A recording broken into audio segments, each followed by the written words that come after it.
అంటే దీంట్లో ఒక క్వశ్చన్ రేజ్ రేజ్ కావాల్సి వస్తుంది ఇప్పుడు. ఎందుకంటే పొలిటికల్ డ్రామా అంటున్నారు. Political purely.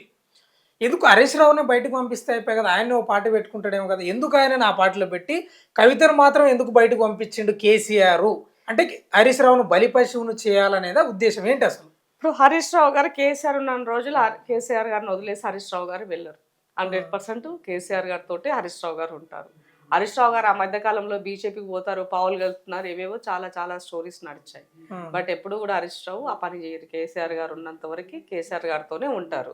So Harish Rao ఉండగానే కేటీఆర్ గారికి వర్కింగ్ ప్రెసిడెంట్గా మా బావబామర్దులు ఇద్దరు ఒకటిగానే ఉంటున్నారు అన్న చాలా మెసేజ్లు ఇచ్చే సందర్భాలు కూడా మనం చూసినాం. హ్మ్. సో అట్లా అంటున్న సందర్భంలో అల్టిమేట్గా కవిత ఒకరి కింద పనిచేయాలనుకో.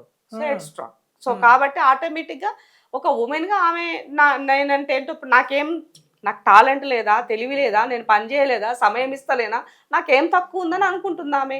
సో నేను ఒక తెలంగాణకి తొలి ఉమెన్ ముఖ్యమంత్రి కావాలని అనుకుంటుంది. ఆ సందర్భంలో ఆమె మాట్లాడుతున్నటువంటి సందర్భంలో ఈ కిరికిరి ఈ పంచాయతీ అంతా తేలేటట్టు లేదు కాబట్టి తండ్రి డైరెక్షన్లో మరో రకంగా బయటకు వచ్చి నేను ఒకటి అడుగుతావి, కేసీఆర్ని కాదని కేసీఆర్కి తెలియకుండా కవిత గారు కనీసం గాలి కూడా పీల్చే పరిస్థితి ఉండదు, గుర్తుపెట్టుకోండి. హ్మ్. కవిత కవిత కేసీఆర్ గారి పూర్తిగా తండ్రితోనే ఉంది. అందులోని భాగంగానే ఇవి నడుస్తుంది.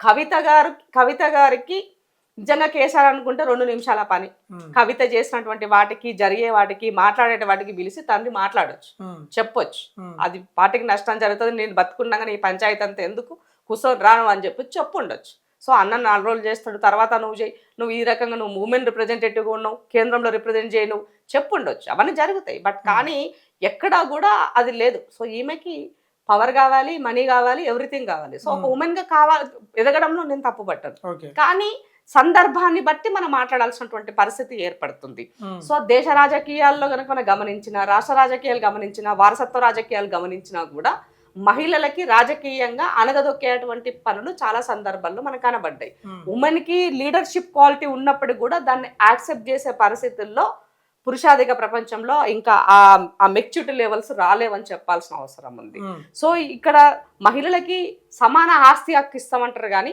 సమాన రాజకీయ రాజకీయ హక్కు ఇవ్వడానికి ఎవరు ఒప్పుకోరు. హ్మ్. కాబట్టి ఇవాళ ఆమె ఉన్నటువంటి హెడ్ స్ట్రాంగ్కి తండ్రి ద్వారానే ఇది 3వ రూపకంగా బయటకు వచ్చింది. అయితే తండ్రి అవుతాడు, కొడుకు అవుతాడు, బిడ్డ అవుతుంది, లేదనుకుంటే ఇంకెవరన్నా ఉంటారు. రేవంత్ రెడ్డి వీళ్ళు ఎన్ని కలలు కన్నా కూడా రేవంత్ రెడ్డి గారే నెక్స్ట్ కూడా కాబోయే సీఎం. నెక్స్ట్ 10 సంవత్సరాలు కూడా రేవంత్ రెడ్డి గారే ఉంటారు. అది గుర్తుపెట్టుకోవాలా.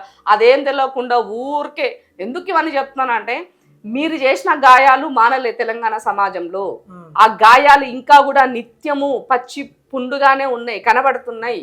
సో కాబట్టి ఏ వర్గమైనా ఏ వర్ణమైనా ఇవాళ మిమ్మల్ని పట్టించుకునే పరిస్థితి లేదు. కవిత గారిని సింపుల్ ఒక్కటే అడుగుతాను నేను. హ్మ్.